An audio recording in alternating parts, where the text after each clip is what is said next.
Steven Spielberg names the 5 actors he'll never work with again. In Hollywood, memory is a currency more powerful than fame. It decides who gets the next call, who's quietly forgotten, and who never steps on a Spielberg set again. Steven Spielberg has built his legend not just through imagination, but through precision, the ability to see a story before the first frame exists. From Jaws to Schindler's List, E.T. to Lincoln, he has shaped the modern myth of cinema itself. But even the most generous storyteller remembers when the story went wrong. The clashes that weren't just creative, but human. Actors who brought more chaos than character. Performers who broke the fragile trust between director and cast, where art becomes possible only through faith. Hollywood thrives on second chances. Spielberg rarely gives them. Across decades of filmmaking, he's worked with legends, launched careers, and resurrected fading stars. Yet behind that open-handed reputation lies a private list. 5 names he's quietly vowed never to see again on his call sheet. Were they too ambitious, too difficult, or did they simply forget that even in Hollywood, no one is bigger than the story? What follows isn't gossip, it's history. The 5 times Steven Spielberg decided the camera would never roll for them again. Yeah, but you're all right? I left my bike. Whoa, wait, stop.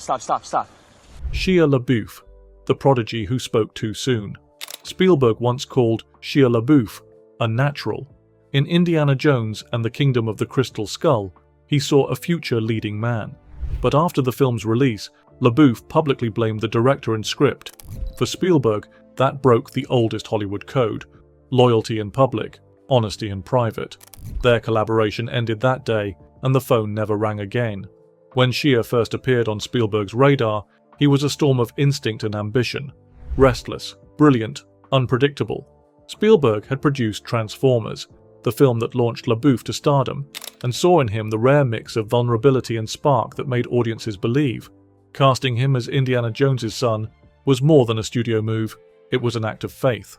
He once said, "He reminds me of a young Tom Hanks." But Crystal Skull divided critics and fans alike. While Spielberg and Harrison Ford defended the film with quiet professionalism, LaBeouf called himself ashamed and said the blame belonged to the writer and the director. For Spielberg, that wasn't rebellion, it was betrayal. His creed had always been clear: protect the story, protect each other. On a Spielberg set, trust is sacred. His productions run like orchestras, precise, disciplined, built on respect. Ford, Hanks, Day-Lewis, they understood that rhythm. LaBeouf didn't. Honesty became hubris, and the result was silence. No confrontation, no second chance. Spielberg simply moved forward, leaving LaBeouf behind. Years later, Shia admitted, "I was young and cocky. I disrespected someone who believed in me." The admission came too late. Spielberg never commented, never criticized. He just never called again. For a director who prizes loyalty above talent, absence is the loudest verdict. Their rift wasn't about ego, it was about principle.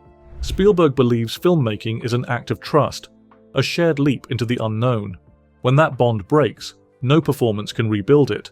Shia LaBeouf had the gift, the charisma, the raw power, but in the director's eyes, he'd forgotten the first rule of the craft. In Spielberg's world, the story always comes first, and no actor, however brilliant, stands above it. I mean, okay. I think I was being a little, that was a little hyperbole a little bit. Megan Fox, the comment that ended a franchise. At the height of Transformers, Megan Fox compared Michael Bay to a dictator. The words went viral, and Spielberg, executive producer, made the call himself. Fire her, Bay later recalled him saying. To Spielberg, it wasn't anger, it was discipline. In an industry built on reputation, one careless metaphor cost Fox the biggest franchise of her career and Spielberg's trust forever. Megan Fox's rise was meteoric. A relative unknown before Transformers, she became an instant pop culture icon. Spielberg's DreamWorks studio had helped launch the franchise into a global phenomenon, a mechanical opera of destruction and devotion to spectacle. On screen, Fox was more than a co-star. She was the human heartbeat amid Bay's chaos. Off-screen, she struggled with the pace, the scrutiny, and the pressure that came with fame engineered overnight.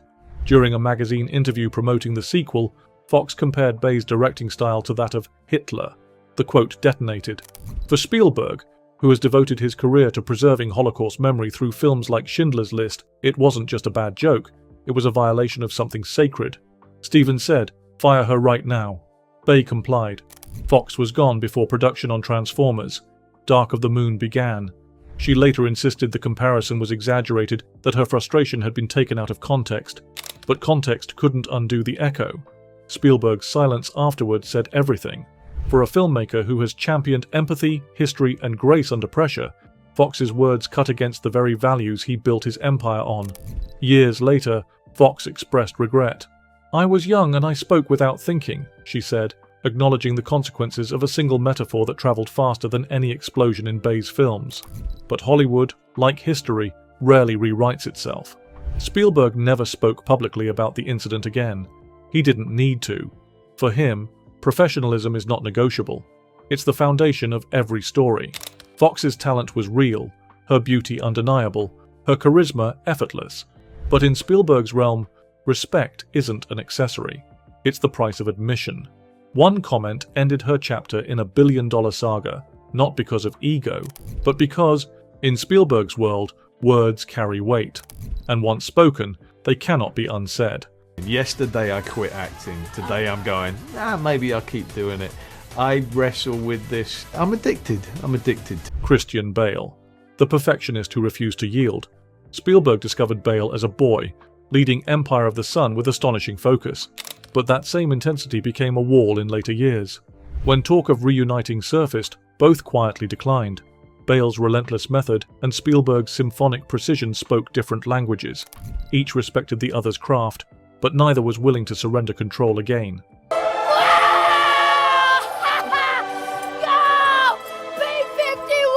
When Empire of the Sun premiered in 1987, it was unlike anything Spielberg had made before. A story of innocence devoured by war, anchored by a child who acted like he'd already seen too much. Spielberg called him the most disciplined young actor I've ever worked with. Bale could cry on cue, memorize pages in hours, and stay in character between takes. Even the crew spoke of his focus in hushed tones, aware they were watching something rare. Spielberg was awestruck but uneasy. He admired the furnace of commitment inside the young actor, yet knew how hard that fire would be to direct later. He was a maestro of control, Bale a force of will. Their dynamic worked because one was learning and the other teaching. Years later, they would both be masters. And masters rarely share a podium. As Bale grew into a performer known for radical transformations, from The Machinist to The Dark Knight, his process became legend. Spielberg's filmmaking, meanwhile, relied on trust and orchestral precision. When whispers of a reunion surfaced, both hesitated. They admired each other too much to risk collision. Bale later said, "He gave me my start. That's enough." It was a line of closure, not resentment. Their silence afterward was respect. An unspoken agreement that some collaborations exist perfectly in memory. For Spielberg, Bale was a reminder of the thin line between discipline and obsession. For Bale, Spielberg proved that genius need not bleed to be real. They forged art from opposites, structure and chaos, warmth and ferocity, and walked away without bitterness. Sometimes two artists meet to create one defining moment. Repeating it would only diminish its truth. Empire of the Sun was that moment, and both men knew it. And said, "I'm not coming to do the show You were because booked I got that a better day, and you news." called. Terry Garr, the actress who challenged the frame. Terry Garr's role in Close Encounters of the Third Kind was small, but her frustration was large. She wanted depth, Spielberg wanted focus. The film's power came from wonder, not domestic realism, and Garr knew her character deserved more.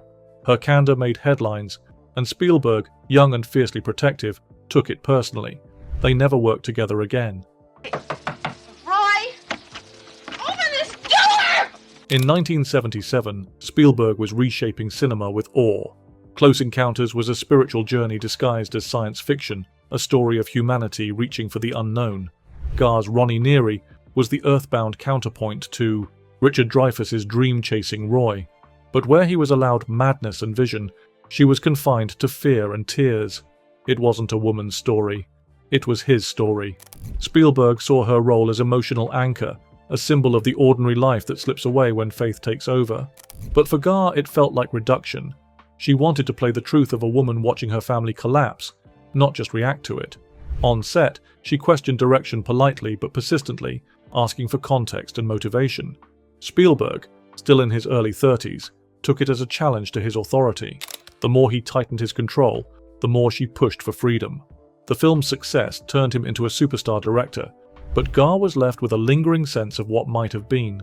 In later interviews she said, "It's hard to play a person who's only allowed to cry." Her words were a mirror held to Hollywood's treatment of women, a mirror Spielberg would later learn to look into. Decades after, his films showed the lesson she taught him indirectly. In The Color Purple, Saving Private Ryan, and West Side Story, female characters stood with agency and voice. Gar's experience had quietly shifted his awareness. Their fallout wasn't loud or lasting, but it was formative. Gar wanted to be seen, Spielberg wanted control. In that tension lay a lesson about power, gender, and the fragility of creative trust.